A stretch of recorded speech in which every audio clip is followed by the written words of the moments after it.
Now, Bernie Sanders wants the GOP tax cuts to be permanent. So we had Senator Cruz responding to all of this and inviting him to, well, listen to what Senator Cruz tweeted. This is what he sent out earlier. I agree, Bernie Sanders, let's make the middle-class tax cuts permanent. Join me, we'll co-sponsor legislation.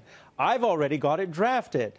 That does exactly that, and we will get it passed in January. All right, sir. What do you think, Congressman? Do you think, I know how Ted Cruz is felt by some of his colleagues. They won't say it publicly, but is this the kind of thing that really could lead to a bipartisan compromise to make those tax cuts permanent? I welcome the fact that Bernie Sanders is now coming on board. I have a news flash in the form of a question. Where were they during the debates? They just didn't think we had votes to get it done. And with the help of the president, we did. And where were they? And they did. Not only were they saying this was the most draconian thing that's ever passed the House, they were criticizing every move the Republicans made to give money back to the taxpayers. So the fact he's coming on board now, that's good. I think he realizes that the Nucors of the world, the AT&Ts who are giving 200,000 employees $1,000. Right. The Fifth Third Bank raising the minimum wage to $15. Don't forget Comcast. Comcast owns MSNBC across the street. They're giving their employees a $1,000 bonus.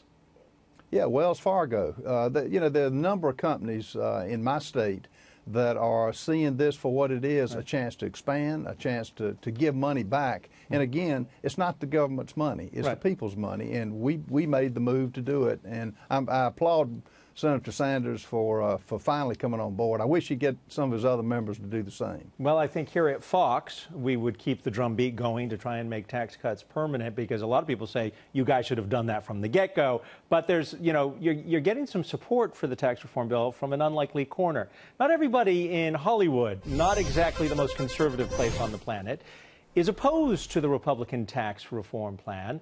Big-time director Ridley Scott, famous for the movies Alien, Gladiator, and Blade Runner, actually defends the GOP tax bill, saying clever business owners will reinvest and generate economic growth. This is his exact quote.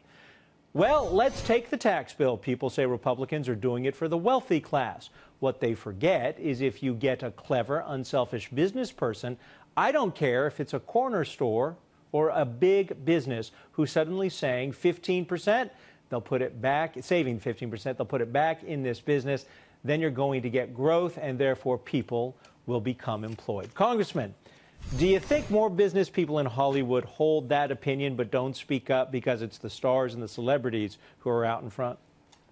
I've never been able to figure Hollywood out. I don't particularly look for them for any advice because I don't think they're in the real world. And I applaud him from coming on board and saying he's for it. But, this is real. But, again, I've got a news flash. This is just the beginning. I hope we can give more money back to the taxpayers, capital gains reductions. I would love to see that. There are other things that this president will do, and this is just the beginning. This is our first blush. Hasn't been done in 31 years, and I think we're going to do great things as we move forward. All right, Congressman, I've got to let you go. Just one very quick question. You talked about Nucor and AT&T and the companies. What about the Jones and the Phillips and the regular American people who don't get a permanent tax cut? Will there be an effort to try and do that, or do you leave that for a future Congress? Oh, no. If we can get it, the only reason the Byrd rule was in effect, we didn't think we could get the 60 senators to come on board to support it. We would make that permanent, and I think if Bernie Sanders and Senator Cruz would lead the way, we'd gladly have the support in the House. Again, we had 0 Democratic votes, and the Republicans would be all on board to make this permanent, which I think it should be. Ted Cruz, Bernie Sanders, it sounds like the beginning of a new, Ridley Scott film. I mean, don't want to go there, at least for the films. Congressman, thank you very much. Right. Have a happy New Year.